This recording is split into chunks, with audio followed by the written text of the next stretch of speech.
Hey folks, welcome back to Something's Recording, and today I'm going to show you how to mix live drums in just 4 steps. Okay, so step 1 to mixing live drums is balance. So we're going to go through and we're going to balance all the microphones, and then we're going to do a little bit of limiting to make sure nothing's peaking in any places, but then we'll move on to the next step, okay? So we're going to start with the kick in here. Okay, we're going to bring the kick out. It's going to give us our low end on the kick.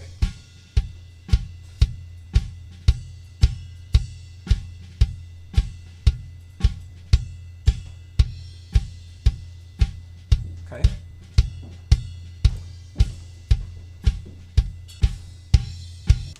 So there's a couple places there, right at the start of the loop, or there's a couple peaks. So we're gonna control those with a limiter. We're not gonna be too aggressive. 100 millisecond release, and maybe 12.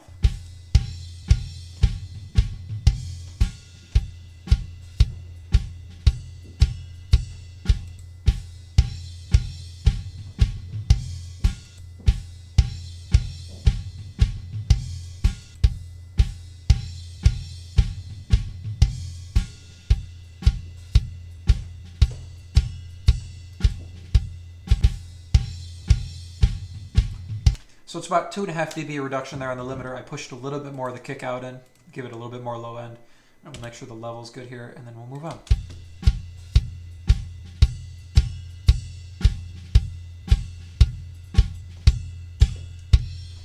Okay, moving on to the snare. So the snare top's going to give us that snap, and the snare bottom is going to give us our high end crackle.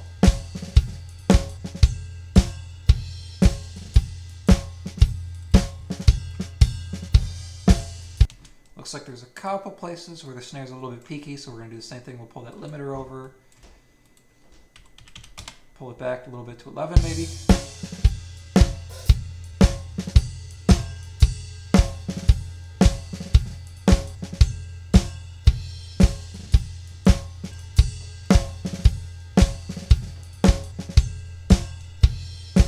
Yeah, same thing, about 2.5 dB reduction. We'll make sure the level's good, and then we will move on to the toms here.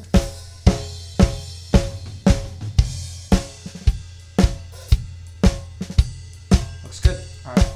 So the toms are pre-balanced here. We did that during recording to make sure the drummer had a good level in his headphones. I'm going to keep that for now. We'll adjust it later if need be. I'm just going to pull up the bus channel here that all the toms are routed to. I'm going to switch to mono for a second to make sure the snare and the toms have a consistent level.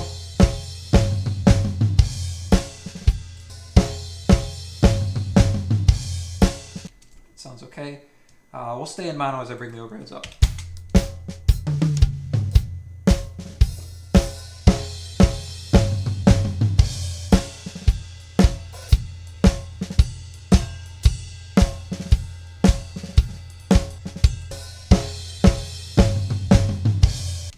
So you can see that the level of the toms changed a little bit. We got a little bit more toms from the overhead, so we'll pull those back just a tad.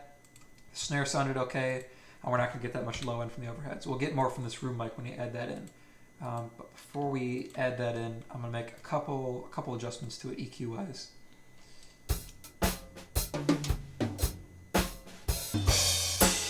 So the cymbals are a little bit gnarly in this, so I'm going to pull the low pass out. I don't want too much cymbal noise coming through this room mic. I want to get more of that from the overheads. So we're going to low pass it to almost 2K, 2.22K. Then we'll pull that back and we'll bring it up.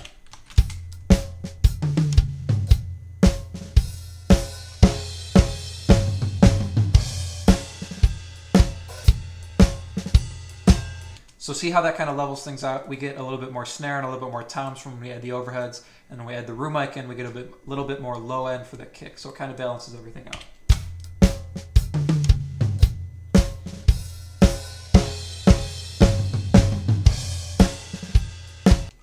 Sounds good. Step 2 for mixing live drums is EQ. So we're going to go through and EQ each of these tracks. We're going to start with the kick here. I'm going to do my EQing on the bus. I don't want to mess too much with the individual tracks because sometimes you can get phase issues if you EQ them differently. So we're going to stay on the bus as much as we can. If we have to go to the individual tracks, we can always do that. It's no big deal. But we're going to start on the bus here.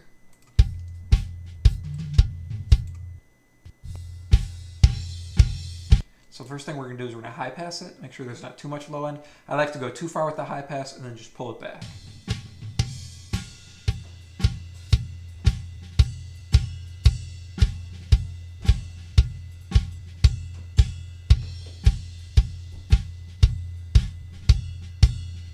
That sounds good to me. It sounds like there's a little bit of ringing coming from the snare.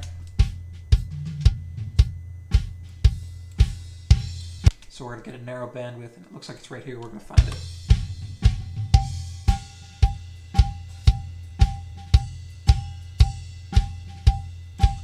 That sounds like it right there. So we're just going to pull that out, notch it out.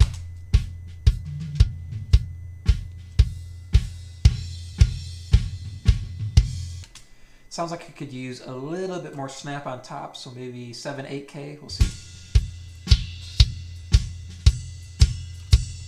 Yeah, a little bit of 7K.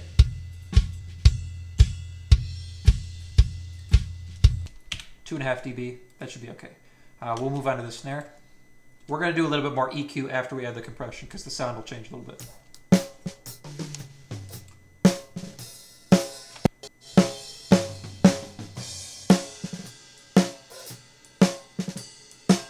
We don't need too much low end on the snare, and plus when we add this reverb in over here, if there's too much low end, it's not going to sound too great in the reverb. The snare sounds pretty good. We're just going to add a little bit more. It looks like it's lacking some high mids here.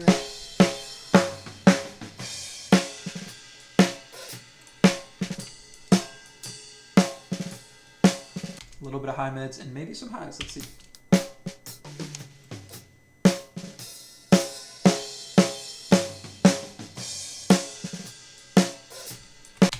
7.5K, a little bit.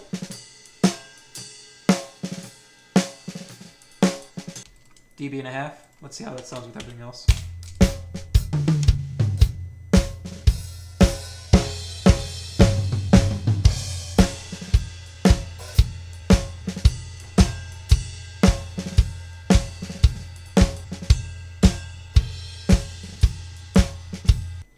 Sounds good. Let's get those toms handled. Those are a little muddy sounding.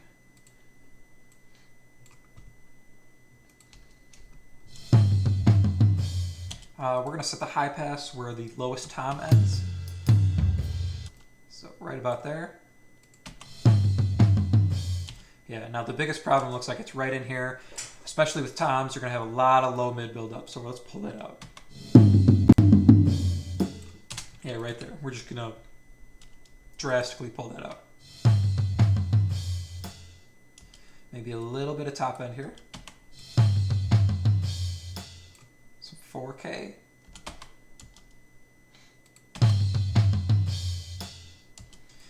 And I'm going to add a little bit of 80, add a narrower bandwidth for that low tom there.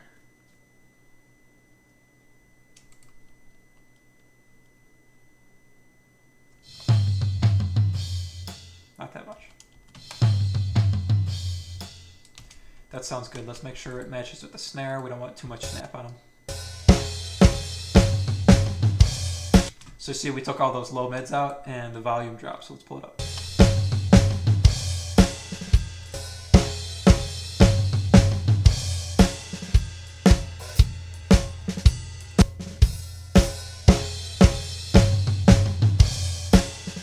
Okay, let's get these overheads handled. So I don't want too much kick coming through my overheads. I want the low end to kind of come from one source, and I want that to be the kick. Maybe a little bit from the room, we'll see when we get there, but I'm going to pull the high pass up to about 150 or so.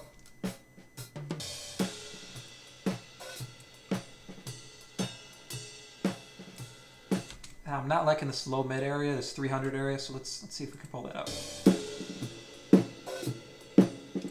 Yeah, that's a little muddy sounding, especially on the snare. That sounds better. That sounds a little bit more natural. Maybe a little bit of high end. I don't want that ride to go a little bit too crazy, but let's see.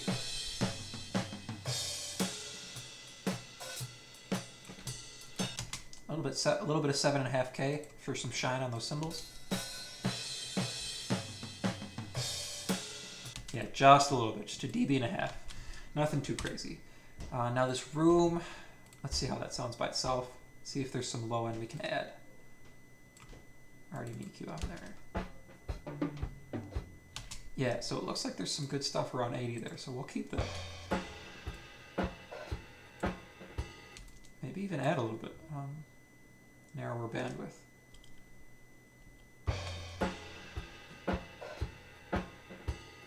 Just a little bit there at 80, and then we'll pull these low mids out.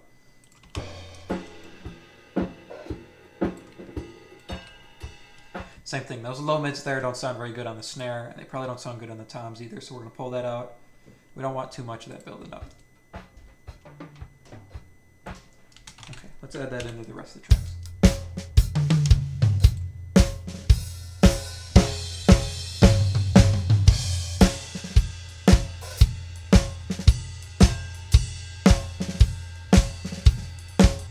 All right, that sounds good for now. All right, step 3 for mixing live drums is compression. So we're going to go through, I think the only things we're going to compress in this scenario is the kick and the snare. We might do something on the room, but we'll see when we get there. I kind of like how it sounds natural. So we're going to start with the kick here. Same thing, we're going to only do some processing on the bus here if we can.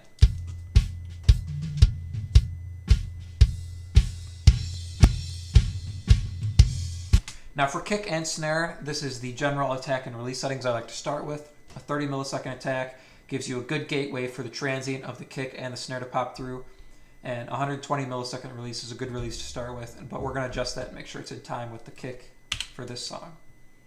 The ratio here is at 3:1. It's a good medium ratio. You don't want to go too crazy. 4:1, you might get a little bit too much compression, but we're going to pull this down here. So our two biggest kicks are this one here and this one here. So that's the area we're going to focus on.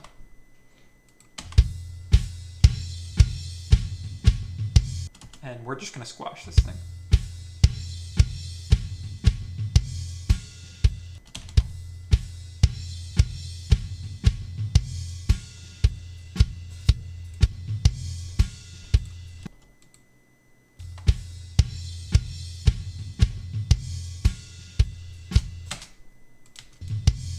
So it looks like we're doing about 8.5 dB.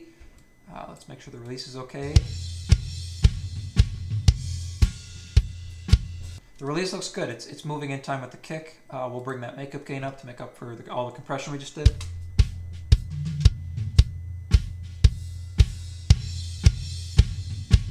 It's almost 3 dB of makeup gain. I know like 8.5 dB of compression sounds like a lot, but listen to how tight the kick is with it. I'll do without and with. So that's without, now listen with it.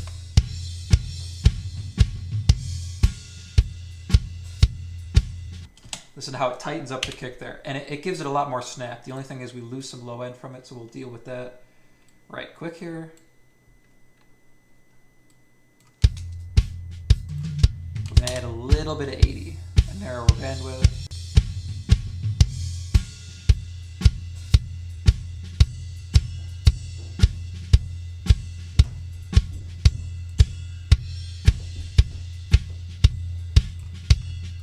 A little bit right under 3K.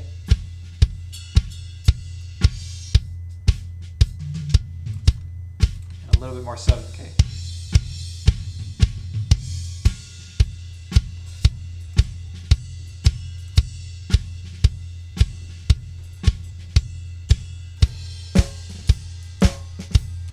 All right, let's get the snare sounding good.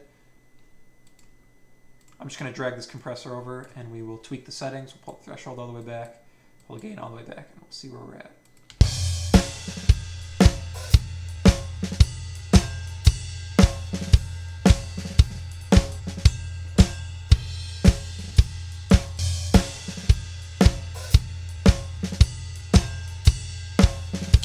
So I'm going to pull the attack up a little bit, make it a little bit quicker because the snare has a bit quicker transient on it. That's better. We're going to pull the release up too. Snare needs a little bit quicker release. That's perfect. 82.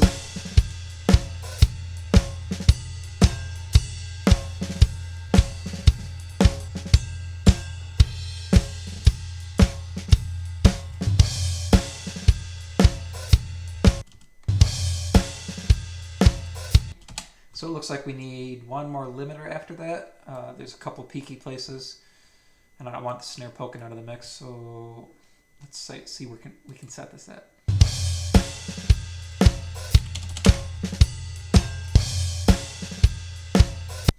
Looks like 11.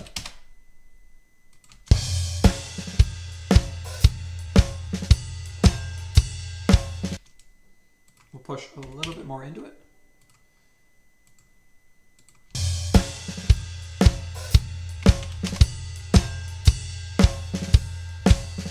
Yeah, okay, now let's make sure it's even with the kick.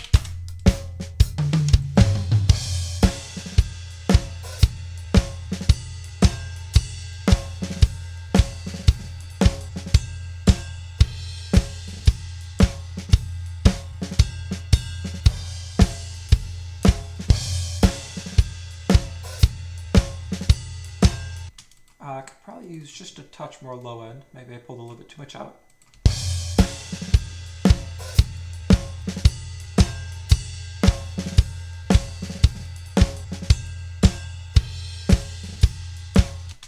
Okay, the toms, like I said, toms, overheads I'm not going to compress.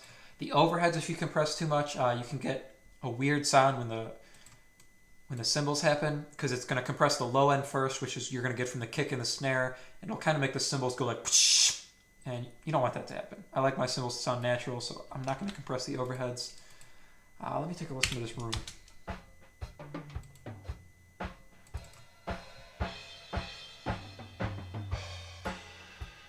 You could compress the room, you could squash it and bring it up underneath. I kind of like how it sounds natural, and I don't think the song needs too crazy of a room. It doesn't need anything too aggressive. So let's see how we're sounding here.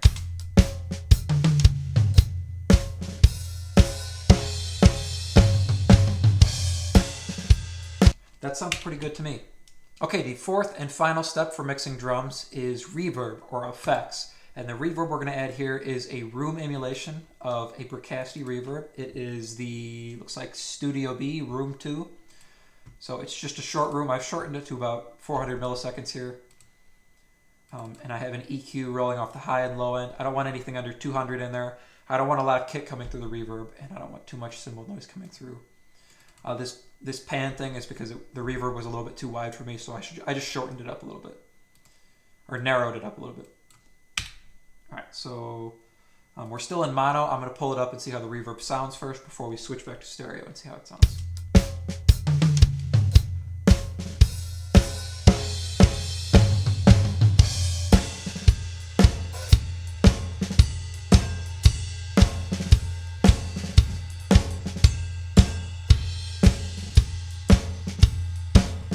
That sounds good to me. Let's put it back in stereo and see how we're sounding.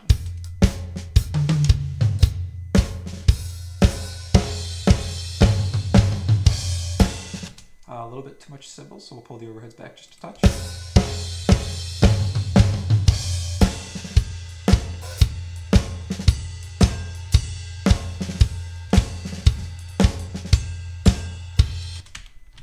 And that's it. That's 4 simple steps for mixing live drums: balance, EQ, compression, and reverb. I will see you guys next time. Thank you so much for watching. Leave any questions or comments you do have down below, and we'll see you in the next video.